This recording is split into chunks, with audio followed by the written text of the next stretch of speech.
e pela gentileza de suprimir as informações por conta do horário. Nós queremos convidar os palestrantes do período da tarde, Dr. Daniel Pulino, Dr. Rodrigo Mendes, para compor a mesa, e o desembargador federal também, Dr. Excelentíssimo senhor Carlos Delgado, para compor essa mesa de perguntas e respostas, e logo após encaminharemos para o encerramento desse ciclo de palestras. Ok, eu tenho uma pergunta ao Dr. Edmilson. Meu nome é Aníbal, sou juiz federal em Belo Horizonte. A taxa de carregamento diminui conforme o valor aplicado no FUNPRESP, tanto no caso do contribuinte vinculado, quanto no caso do contribuinte patrocinado? Na realidade, quando se coloca a contribuição, porque tanto o participante vinculado quanto o participante patrocinado tem a possibilidade de fazer contribuição facultativa. Então, toda hora que você coloca uma contribuição facultativa, por ela não ter taxa, automaticamente você vai, na proporção, você vai ter uma contribuição maior e aquela taxa ela fica o valor fixo. Então, proporcionalmente, ela vai diminuindo. Então, assim, nos dois casos, então, né? Em ambos os casos, ao colocar a contribuição facultativa, o efeito é o mesmo. Outra coisa, o valor da contribuição é descontado diretamente no contra-cheque ou o contribuinte tem que pagar mensalmente, espontaneamente, tirar da conta e repassar para o FUNPRESP? Os descontos eles podem ser feitos no contra-cheque, porque o próprio formulário de inscrição ele permite que o senhor inclua no contra-cheque. Então, imagine que o senhor queira fazer uma inscrição como participante patrocinado. Então, o senhor pode fazer no próprio formulário o pedido de contribuir com 8,5 e 2,5. Então, esse formulário vai para a área de pagamento, o pagamento vai colocar no contra-cheque esses dois descontos. Só que, ainda assim, o senhor queira fazer alguma outra contribuição. No mês de dezembro, o senhor quer fazer uma contribuição a mais de R$2.000. Então, o senhor também pode fazer contribuições diretamente na FUNPRESP. Então, existem as duas possibilidades, via desconto no contra-cheque, e aí tem uma vantagem de fazer no contra-cheque, é que você tem imediatamente o abatimento do imposto de renda. Quando você faz essa contribuição diretamente na FUNPRESP-JUDE, você também vai ter esse ganho tributário, só que você só vai conseguir ter o ajuste no ano seguinte, quando fizer o ajuste anual. Ok, obrigado. Doutor Edmilson, já até fiz a pergunta ali na hora do lanchinho para o doutor Rodrigo, mas só para confirmar que foram perguntas que os colegas me mandaram lá do TRT 23. Ok. É possível para o colega que resolver migrar agora até o dia 28, mas ainda está em dúvida se vai aderir ou não à FUNPRESP, é possível ele fazer a adesão à FUNPRESP depois do dia 28 de julho, recebendo a contrapartida da União ou não? Sim. A inscrição na FUNPRESP-JUDE ela é bastante simples de entender. Você tem sempre, qualquer membro ou servidor do Poder Judiciário do Ministério Público podem se inscrever a qualquer momento na fundação. Só que na hora que ele vai se inscrever, a única questão é saber se ele está no regime novo ou no regime antigo. Se ele está no regime novo, quer seja por migração ou porque entrou depois de 14/10/2013, ele só pode se inscrever como participante patrocinado. E se ele está no regime da integralidade ou da média, ele só pode se inscrever como participante vinculado. Então, os colegas que migrarem agora, eles vão passar para o regime novo. E a possibilidade de inscrição, ela fica aberta o tempo todo. Não tem nenhuma necessidade, nenhuma exigência que, para migrar, tem que se inscrever na FUNPRESP-JUDE ou tem que se inscrever... E até porque, se fosse assim, nós tornaríamos a inscrição na FUNPRESP-JUDE como sendo obrigatória, contrariando o disposto no artigo 202 da Constituição, caput, né, que diz que ela é facultativa. Então, pode, sim, fazer a migração e se inscrever posteriormente, sem nenhum problema. Só mais uma pergunta, que, na verdade, pode ser dirigida aos outros palestrantes, que é uma dúvida que muitos colegas têm relacionada à aposentadoria por invalidez não decorrente do trabalho. Em se fazendo a migração para o regime de previdência complementar, o benefício especial é pago integralmente numa aposentadoria por invalidez não decorrente do trabalho? Na realidade, doutora, quando a gente lê o artigo da Lei 12.618, que trata da concessão do benefício especial, ela diz que o benefício especial, na realidade, é um valor que vai ser pago somado ao valor do benefício de aposentadoria ou pensão. Então, ou seja, o benefício limitado ao teto vai seguir as regras de proporcionalidade, e aí calculou-se um benefício proporcional de aposentadoria por invalidez. Deu X, pega o benefício especial e soma. O benefício especial ele sempre chega como uma soma, de acordo com o que diz expressamente a Lei 12.618. Ao meu entender, claro. Boa tarde. Eu queria fazer uma pergunta ao doutor Edmilson. No atual regulamento da FUNPRESP-JUDE, na hipótese de resgate, há a possibilidade de resgatar também a contrapartida do patrocinador. Isso variando à medida do tempo de serviço perante o patrocinador. Perfeito. Minha pergunta é o seguinte: eu tenho 20 anos de serviço, se eu optar por migrar agora, na tabela que está aqui prevista, eu teria direito ao resgate de até 80% da contrapartida da União. Mas isso procede? Isso varia de acordo com o tempo de serviço ou tempo de ingresso no FUNPRESP?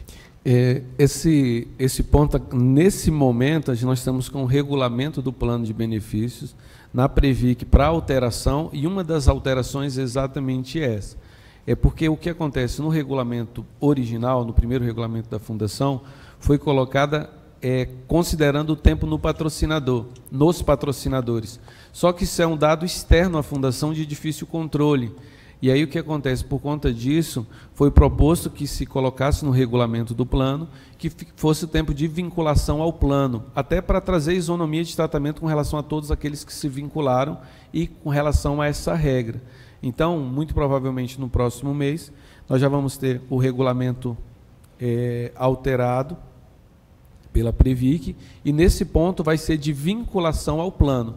Então, vai ser 10% a cada 3 anos de vinculação ao plano. Então, no momento inicial ingressou, em vez de ser 80%, seria 10%. E assim sucessivamente, até chegar ao valor máximo de 90%. Ou seja, a partir de 24 anos de vinculação ao plano, é que teria a possibilidade de resgatar 90%. Só que existe uma alternativa no próprio regulamento do plano, que é para quem quer efetivamente tirar os valores em vez de receber benefício mensal, a possibilidade de portar os recursos, e na portabilidade é 100%. É 100% do participante e 100% do patrocinador. Isso não vai ser alterado, essa do 100%, no caso o Daniel falou até um pouquinho sobre isso, né? Sobre a possibilidade de alteração do regulamento do plano. Só complementando, o Edmilson praticamente já matou a pergunta, e ele disse que está na Previc, porque, na verdade, o procedimento seguramente já passou pelo Conselho Deliberativo e foi aprovada a alteração do regulamento do plano, que no caso do FUNPRESP-JUDE prevê o resgate na parte do patrocinador. Só fazendo um esclarecimento, não sei se está todo mundo compreendendo, quem está vendo pela internet, mas o resgate pela lei, você só leva a sua parte. Não é? Tem uma lei, tem uma súmula do STJ, a lei, o artigo 14 da Lei Complementar 109, a súmula 15 do STJ já antiga. E resgate, em princípio, não é para ser estimulado. Por quê? Porque ele é a não previdência, o sujeito abre mão da cobertura. Então, ele leva a parte dele, porque seria um enriquecimento ilícito ficar com o fundo isso, mas a parte que o patrocinador pôs na sua conta, ele vai, em princípio, pela lei não tem nada, mas o regulamento do plano costuma permitir o acesso conforme o número de anos de participação no plano. Nesse caso, o FUNPRESP-JUDE, no seu regulamento, por alguma razão, fez constar o tempo de serviço, mas está sendo corrigido agora. E o que o Edmilson disse é que está na Previc, quer dizer, já foi aprovado no Conselho Deliberativo da entidade, da FUNPRESP-JUDE, que é o órgão competente para fazer isso. Então, foi aprovado lá, foi aprovado pelos patrocinadores depois, que eles têm que fazer a aprovação por causa da Lei 12.618 e também da Lei Complementar 108, que exigem essa aprovação do patrocinador, e aí vai para o órgão fiscalizador, a Previc, para que ela dê o de acordo. Se estiver valendo isso, aí a partir do momento que for aprovado, vale dali para frente. Tá. Agora, quanto à sua segunda pergunta... Só Só uma complementação. Mas se é possível a portabilidade nesse caso, você acaba levando tudo e no outro plano ao qual o dinheiro for portado, você pode resgatar tudo ou não? Então, aí ia chegar na segunda pergunta, que é essa. A primeira é do resgate. São 4 institutos no artigo 14. Resgate, você leva, em princípio, só a sua parte, a menos que o plano conceda, como concede dessa forma que acabamos de falar. A portabilidade, em que você porta, como faz com o telefone, leva o número de uma operadora para outra, porta as suas reservas totais. E aí, a parte do patrocinador também, sem tributação, inclusive. Está muito claro isso na lei. Então, você porta para uma outra entidade. Inclusive, pode ser uma entidade aberta, um PGBL, pode ser uma entidade OBPREV, pode ser uma outra entidade fechada. Isso pode ser portado também para outro plano. Existe o autopatrocínio, em que você sai do... Veja, a portabilidade também exige a quebra de vínculo. Você precisa sair do serviço público para exercê-la. Aí, o outro instituto, que seria o do autopatrocínio, você sai, deixa a sua parte e continua contribuindo com a sua parte e a que a União punha em seu nome, para ter o acesso ao benefício integral. Ou seja, também não perde nada da reserva. E, finalmente, nós temos o resgate, a portabilidade, o autopatrocínio e o benefício proporcional diferido, cuja lógica, como eu já tinha dito antes, é muito parecida com a do benefício especial. Se eu entendi, então, em caso de desligamento do serviço público, eu posso fazer a migração e no plano de destino eu posso resgatar tudo depois. Aí depende das regras do plano lá. Mas se você resgatar tudo, você vai sofrer uma tributação violentíssima. Se você fez a opção pelo regime regressivo, aí vai depender, né? Você sabe como funciona cada... só depois de 10 anos é que a alíquota baixa para 10%. Eu entendi, obrigado. É porque tem uma regra específica de quando você porta recursos de entidades fechadas. Então, você não pode resgatar no outro plano, você tem que fazer benefício. Eu só estou dizendo que isso é uma sugestão, normalmente, para aquele que quer ter o benefício em outra entidade. Eu acumulei nessa, mas não quero ter benefício nessa, eu levo para outra entidade. Só que a gente sempre coloca essa questão, quando a gente fala que o patrocinador fica com uma parte do patrocinador, na FUNPRESP-JUDE, essa parte é revertida para o FCBE, que é o fundo coletivo. Então, tem uma destinação específica. Mas essa regra, e também a regra do regime de tributação regressivo, ele veio exatamente para dizer assim, por favor, não resgate, faça renda mensal. E aí, na hora que faz o resgate, aí você acaba sofrendo uma incidência de imposto maior e também essa incidência como se fosse um pênalti por você estar saindo, resgatando da fundação. E essa é a regra atual hoje, que passou para, vai continuar 10%, mas com relação agora à vinculação ao plano. Tá bom? E se me permite voltar, mas realmente é feito para que não se estimule o resgate, justamente para não ter esse raciocínio. Depende das regras do plano, mas, como observou Edmilson, existe uma regra na lei que pauta como deve ser feito isso. Pelo menos o plano para onde você está indo, ele tem que ter uma constituição de reserva de 15 anos, ou pagar um benefício vitalício com o mesmo tempo de constituição da reserva. Quer dizer, é difícil de conseguir resgatar lá, por causa dessas limitações. E a lógica da lei, como foi dito aí pelo Edmilson, é esta. Previdência é feito para o sujeito não tirar o dinheiro, justamente para você fazer uma poupança, abrir mão de um consumo hoje para ter amanhã. É só uma pergunta bem simples, que creio que a resposta seja simples. No caso de morte do servidor que migrou para o novo regime, o benefício especial, como é que ele entra na base de cálculo da pensão por morte? Entra naquela regra do teto mais 70% do que passa do teto? Ou é o benefício especial mais a outra regra? Na realidade, um dos motivos que levam as pessoas a pensar em migração é que, na realidade, quando você migra, você está protegendo uma parte da sua remuneração, que vira o benefício especial. Então, na hora da concessão da pensão, vai ser a mesma coisa. Quem migrou está contribuindo até o teto para receber um benefício de pensão até o teto.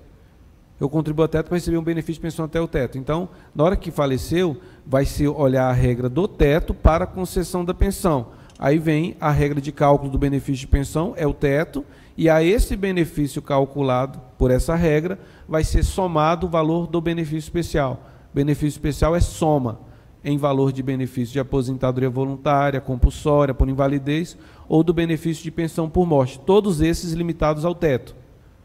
Benefício especial, soma. Sempre uma soma. Soma para fazer o cálculo, então. Okay, isso. Entendi. Não proporcionaliza, só soma. Ok, obrigado.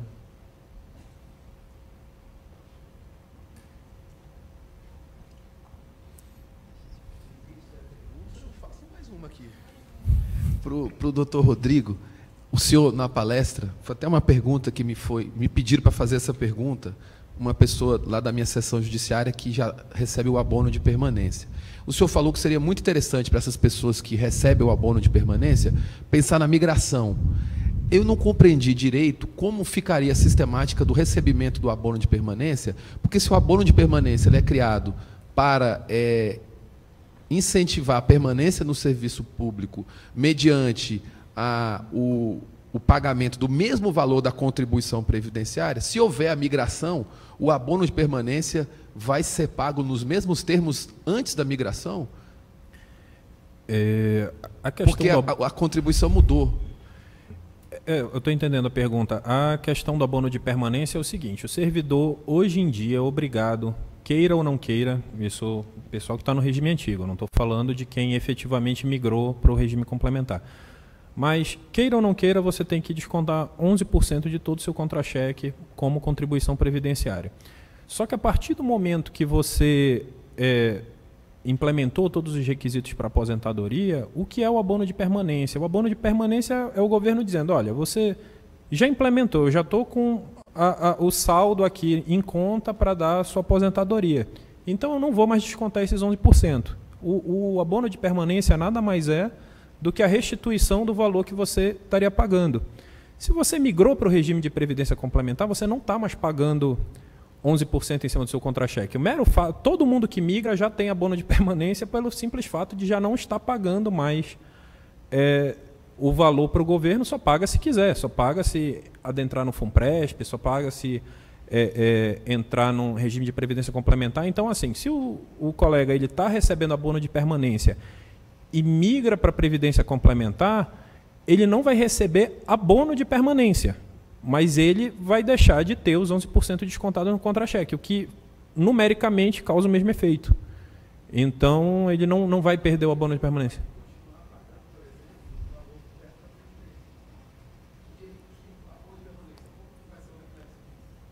Não, se ele migrar para a previdência complementar, ele não vai mais estar pagando o valor até o teto do regime do funcionalismo, ele vai pagar até o teto da RGPS. Não, ele vai deixar de receber o abono de permanência, mas aí também não vai mais estar contribuindo, ele não vai receber uma rubrica a mais, porque hoje em dia, mas por uma base de cálculo menor.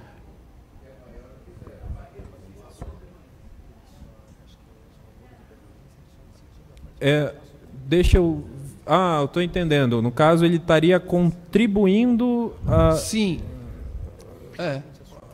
Deixa eu tentar ajudar aqui um pouquinho. Nesse ponto, assim, até não sei se eu vou discordar, mas o que acontece? Quando a gente fala do abono de permanência, como foi colocado, ele simplesmente, a lei, quando ela criou inicialmente o abono de permanência, ela criou como isenção da contribuição previdenciária. Só que quando ela criou isso, ela gerou um problema, porque eventualmente você completava um requisito para ter o abono de permanência, como você ficava isento de contribuição previdenciária, você não chegava na outra regra. Então se mudou para que o abono de permanência fosse igual à própria contribuição previdenciária, ou seja, já que você vai continuar, não teria em tese necessidade de você contribuir. Só que tem, porque eu posso querer implementar uma nova regra. Isso ficou claro. Ficou claro na própria alteração. Só que na hora em que o servidor ou o membro migram, ele vai continuar contribuindo para o RPPS limitado ao teto, e o termo tanto das emendas constitucionais que tratam do abono de permanência fala que o abono de permanência vai ser igual ao valor do desconto previdenciário. Ela não fala que é desconto previdenciário para o regime próprio, ou seja, comporta uma interpretação mais restrita ou mais aberta. Se a gente entender que a contribuição para a Previdência Complementar é uma contribuição previdenciária e eu continuo contribuindo até o teto para o regime próprio e acima do teto para o regime de Previdência Complementar, a meu ver, cabem 3 possibilidades de interpretação. A primeira, que para mim seria a mais, seria mais simples, é ter o abono de permanência igual ao valor descontado até o teto, porque é o regime próprio, ficaria igual. A segunda possibilidade é ter um abono de permanência igual ao valor limitado ao teto, mais contribuição patrocinada, que também é uma contribuição previdenciária. Aí seria uma outra interpretação, entendo possível. Agora, incluir contribuição facultativa, eu acho muito complicado. Facultativa não. Mas isso está pacificado? Tem algum precedente? Só um detalhe, doutor, com relação à contribuição facultativa, porque a contribuição facultativa tinha até 2,5%, ela inclusive foi colocada lá no PL, quando foi começar a Previdência, para dizer que para que o servidor tivesse um benefício inteiro, ele teria que contribuir com 8,5%, mais 2,5% para chegar aos 11%, igual à contribuição atual. Então você teria uma distinção, aquele que migrou poderia ter um abono de permanência de 1.000, se não permitisse a contribuição facultativa, e o outro poderia ter de 1.100. Então, até para manter um princípio de isonomia, se os dois estão continuando, por que eu vou pagar? Por que um vai ter direito a um abono de permanência maior do que o outro? Se os dois estão na mesma situação jurídica, os dois são magistrados. Então, existe também essa terceira, que seria até incluir o valor patrocinado e contribuição facultativa até 2,5%, porque igualaria. O que fizesse acima não teria direito. Então, para mim, existem essas 3 possibilidades, mas, assim, isso quem vai decidir vai ser quando tiver casos concretos da administração.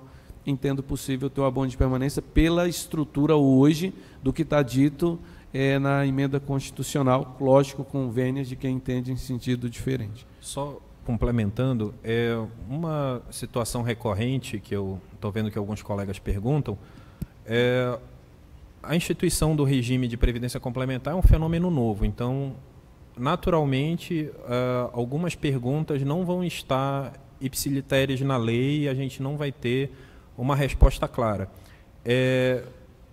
Indo para o campo da opinião, sem poder dar uma resposta fechada e dizer que isso vai prevalecer, eu acho muito improvável que o governo aceite pagar na via judicial ou pelo menos administrativa abono de permanência sobre contribuições vertidas ao FUNPRESP, porque lembra-se, quando você contribui para o FUNPRESP, ele já faz uma contribuição paritária ao que você colocou. Então você ia botar 8,5%, ele ia botar mais 8,5%, e ainda ia dar 8,5% de abono de permanência. Eu acredito que, em que pese isso ser uma lacuna legal, não vai ser essa interpretação que vai prevalecer. O que eu acredito que muito provavelmente vai acontecer é: você recebe o abono de permanência até o limite das contribuições obrigatórias, ou seja, trabalhando aqui com números redondos, teto do INSS seria 5.000, teto do funcionalismo seria 33.000. Então, o magistrado que migra, ele vai ser obrigado a contribuir até o teto do INSS, até o teto do regime geral, que seria o de 5.000, muito provavelmente vai receber abono de permanência até o valor obrigatório, mas o que ele facultativamente decidir contribuir para o FUNPRESP, em que pese haver uma lacuna legal, eu acho muito improvável que administrativamente o governo aceite pagar, porque quando ele contribui para o FUNPRESP, o governo já está pagando 8,5% para a contribuição paritária. Então, mas é uma lacuna legal. Posso só fazer uma observação? Tem um microfone. Já teve muitas opiniões, eu não ali para eu não colega. queria falar mais não, mas só para recobrar que isso essa discussão mostra como o abono de permanência, seguramente quando foi feita a lei 12.618, o projeto de lei, não se imaginava que haveria interesse de imigração por pessoas nessa situação, porque a lógica é: quem já tem a proteção garantida pelo regime próprio nem poderia migrar, mas isso não está escrito em lugar nenhum.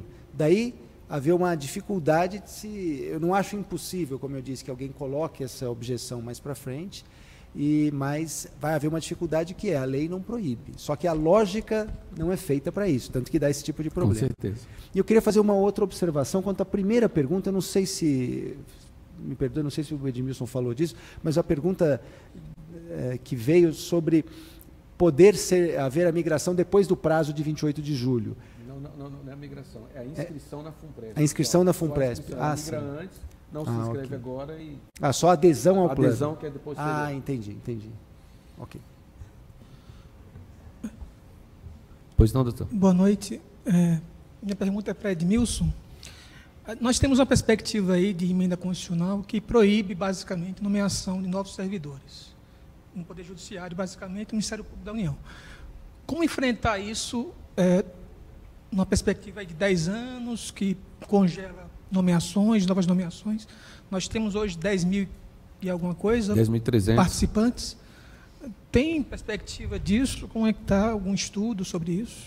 Nós fazemos um estudo todo ano, porque nós precisamos da definição do anexo 5º do orçamento, da lei orçamentária, para saber quantas vão ser as nomeações dos próximos anos. A gente não tem, diferente de uma empresa que tem um plano de longo prazo de contratação, as nossas contratações no serviço público, elas acabaram entrando num, vamos dizer assim, não está muito claro o que vai ser permitido, inclusive por conta do teto de gasto. Mas todo ano a gente faz um estudo novamente para poder ver quantos que vão ingressar, e a gente dentro, até é uma meta que é estabelecida inclusive para a minha diretoria. Esse ano foi estabelecido 11.500 participantes, nós estamos caminhando para esse número. Então nós fazemos isso todo ano, mas a gente realmente não tem como saber como é que vai ser a política de contratação de pessoal dos próximos anos, principalmente considerando teto de gasto e diminuição de arrecadação. Então, todo ano, agora nós temos aquela questão de uma previsibilidade, ela era maior, hoje não. Nós estamos aqui com o nosso presidente, o doutor Gustavo, que ele pode falar muito bem disso, porque ele cuida da área de orçamento do tribunal, ele sabe como é que está a possibilidade de contratação para os próximos anos. Tem um microfone, por favor? Porque ele pode falar disso com muito mais propriedade, inclusive se considerando a própria Justiça Federal como um parâmetro. Nós realmente estamos com muita dificuldade de saber qual vai ser o próximo número, mas o que é importante também entender é que hoje nós já estamos com 10.300 e até o final do ano nós vamos chegar em ponto de equilíbrio. Então, mesmo que se parasse hoje de entrar novos participantes, nós estaríamos numa situação tranquila. Diferente se tivesse parado quando a gente tinha 6.000, porque nós não estaríamos muito longe do ponto de equilíbrio. Então, se acontecesse, hoje seria o melhor momento. Pois não, doutor Gustavo? Boa noite, né? Edmilson falou muito bem. O entrave nosso de aumentar é a restrição orçamentária da emenda 95. E a nomeação, para a gente, é um insumo que a gente vai fazer crescer tanto a FUNPRESP-JUDE quanto a FUNPRESP-ESE. E eu vou falar em termos de Justiça Federal, que é onde eu tenho os números. Para 2018, a gente teve uma autorização para 300 cargos. Então, eu tenho 300 cargos que eu posso nomear em 2018 que me geram impactos. Então, em tese, podem ser 300 ingressos, 100% para a FUNPRESP-JUDE de migrações realmente, ou não. Pode ser que ele só está trocando o executivo pelo judiciário e vice-versa, aí não tem muito impacto em termos da forma como se fosse inicialmente. Eu tenho uma notícia não muito boa, que inclusive hoje está tendo lá na Comissão Mista de Orçamento do Congresso, que é a votação do PLDO, que é o Projeto de Lei de Diretrizes Orçamentárias. No meu planejamento para 2019, Justiça Federal, eu estava computando também com 300 novos cargos para 2019. Só que o parecer do relator, o senador Dalírio Beber, ele praticamente está zerando o anexo 5, que é a autorização que a gente tem. A não ser para as áreas aí vai muito mais para o executivo, o poder executivo, a área de saúde, educação, defesa e uma outra que me falhou. São 4 grandes áreas, né? Para o judiciário, em tese, a gente não teria nenhuma dessas grandes áreas propícias para nomeação. A única exceção que daria para a gente era algum órgão que tem um concurso vencendo agora em 2019, desde que ele seja improrrogável. Na minha cabeça, talvez a Justiça Federal não tenha nenhum. Então, praticamente, aquele meu planejamento de 300 novos cargos para fazer provimento em 2019 ficou a 0. Isso é uma notícia que a gente não tinha e está tendo de ontem para hoje, né? Então, pode ser que a gente, excepcionalmente, tenha algum caso de algum órgão que tenha algum concurso que esteja para expirar agora em 2019 e que não possa ser prorrogável e que ele vai colocar no limite do edital. Se o edital são 50, vai colocar só 50 para dentro, tá? Então, a gente está tentando fazer gestões. Eu tive ontem, inclusive com o doutor Fernando Mendes, presidente da JUF, e a juíza Luciana Ortiz e o magistrado Paulo Neves, lá da terceira região. Estivemos com o deputado Cláudio Cajado, que é líder na comissão mista do governo, né, na comissão mista de orçamento. Tivemos também com o vice-presidente da comissão mista, o deputado do Mato Grosso do Sul, Geraldo Rezende, que nos apoiou. Estivemos falando ontem à noite com o senador Dalírio Beber, que é o relator. Mas o discurso que vem do Executivo é que precisa estancar, né? Nós argumentamos que a saída via aposentadoria está muito maior do que a entrada, e isso já seria uma forma de estancar, né? A gente, provavelmente eu tenho umas 900 pessoas aposentando e colocaria só 300. Então eu já estaria reduzindo forçosamente aí, né? Mas eles entenderam que não e provavelmente semana que vem vai ser votado esse relatório parecer, e se a gente não conseguir via destaque na votação, a gente vai ficar com 0. 0, à exceção do concurso de 2019 prorrogável. Então essa situação de última hora e não muito boa. Para vocês verem como... Os 300 já era complicado, porque eu tenho condições de colocar muito mais para dentro. Eu já tive ano que eu dei provimento para mais de 1.100 servidores de juízes, né? Agora nós estamos com 300 em 2018 e a perspectiva é que seja 0 em 2019. 2020, porque a LDO é anual, né? Aí depende de cada cenário naquele exercício, né? A gente não estava contando com isso. A gente estava contando com que eu já estava separando verba para 300 cargos de provimento e vai ser, teoricamente, 0. Pelo adiantado da hora, acho que tem mais uma pergunta, não tem? Aqui? Aí depois eu vou encerrar, e aí eventuais perguntas que ainda se façam presentes, a gente encaminha por e-mail. Eu ia fazer, desembargador, 2 perguntas, uma de ordem até especulativa.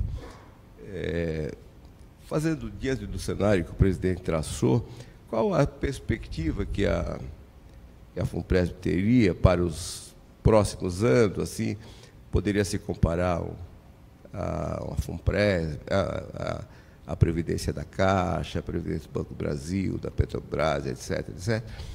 Qual seria o cenário imaginado? E uma pergunta muito prática: como é que a gente faz para aderir? Como é que faz a migração, em termos práticos? Na realidade, vou começar pela mais fácil, né? Fazer a migração. Na realidade, basta fazer um requerimento administrativo solicitando a migração, né, nos termos do parágrafo 16 do artigo 40, se quiser combinar com o artigo 1º da Lei 12.618 também pode. E eu sempre oriento a colocar um segundo parágrafo nesse requerimento, dizendo que quer o reconhecimento do direito ao benefício especial, coisa que hoje nem precisaria, tendo em vista a resolução conjunta, que deixou claro que precisa ter um ato de reconhecimento do valor do benefício especial. Então,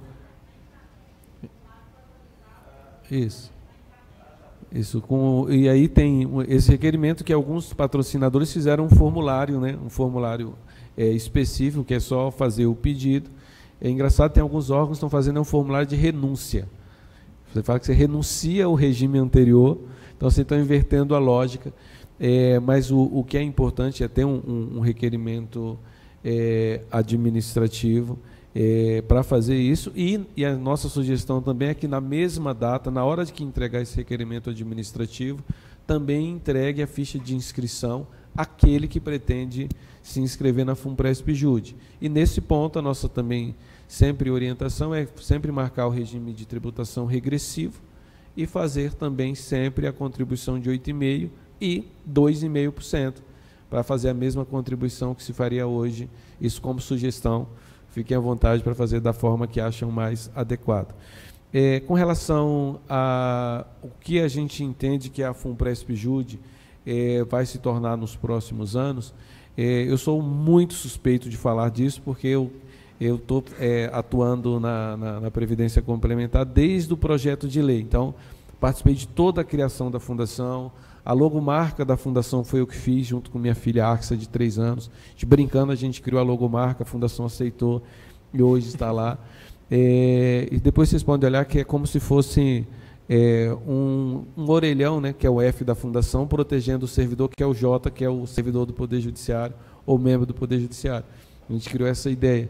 Então, a gente entende que, por ter participado de tudo, que a Fundação tem toda a possibilidade, tendo em vista a estrutura que nós montamos, a governança que nós temos, de ser uma fundação exemplo para o país e para o mundo, de competência, de compromisso com transparência, com economicidade. Só para vocês terem uma ideia, a nossa fundação, desde quando ela começou, nós batemos todo ano uma meta de redução de despesa de 30%. Nós temos 24 empregados para uma fundação que tem mais de 10 mil participantes e mais de 200 milhões de patrimônio. E esse é o número de empregados que nós sempre tivemos.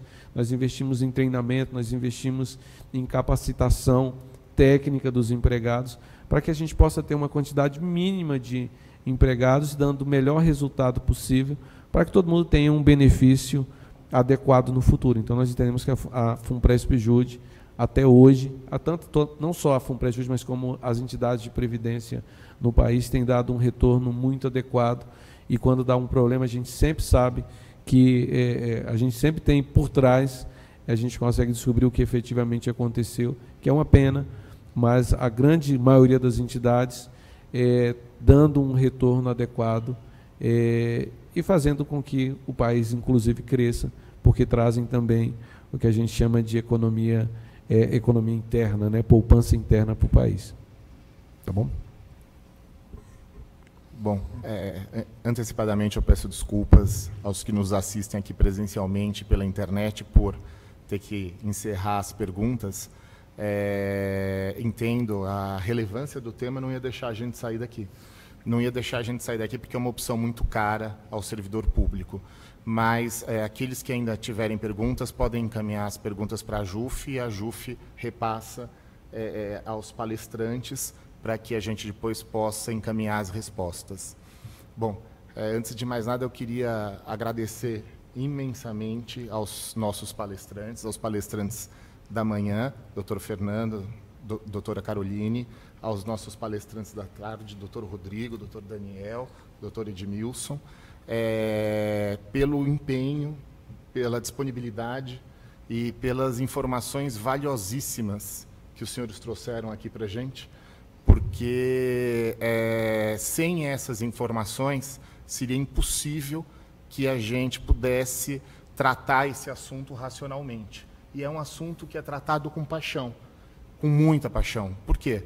Porque para aqueles que ingressaram antes de 2013, certamente, na nossa opção, se levou em consideração uma aposentadoria pelo regime próprio, com integralidade, com paridade, e é muito dolorido, muito dolorido. Quanto mais tempo de serviço público, mais dolorido é a gente fazer essa avaliação interna e, eventualmente, mudar essa opção, né? Fazer essa substituição aos 48 do segundo tempo.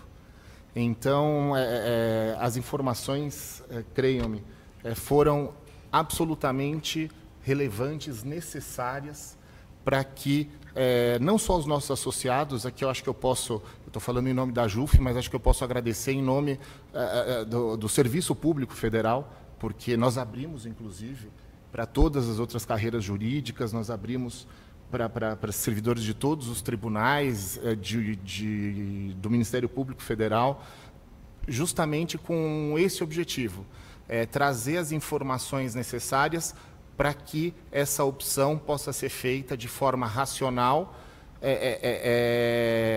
e de forma que aquilo que ficar para trás não seja objeto de lamento, né? Então, a JUF agradece imensamente a participação dos senhores, agradece ao CJF, na pessoa do Dr. Gustavo, por ter nos ajudado materialmente a realizar aqui o evento, nesse auditório maravilhoso, né? Agradecemos também a participação daqueles que se dispuseram a vir até aqui, daqueles que passaram o dia assistindo pela internet. E tenho certeza, até o dia 28, a JUF estará fornecendo os meios, as informações necessárias para facilitar a opção de cada um, que é pessoal. Aqui a intenção não é indicar lá nem cá, é simplesmente trazer essas informações que foram trazidas hoje de forma a subsidiar aquilo que vai ser feito. Muito obrigado, eu declaro encerrado então o evento.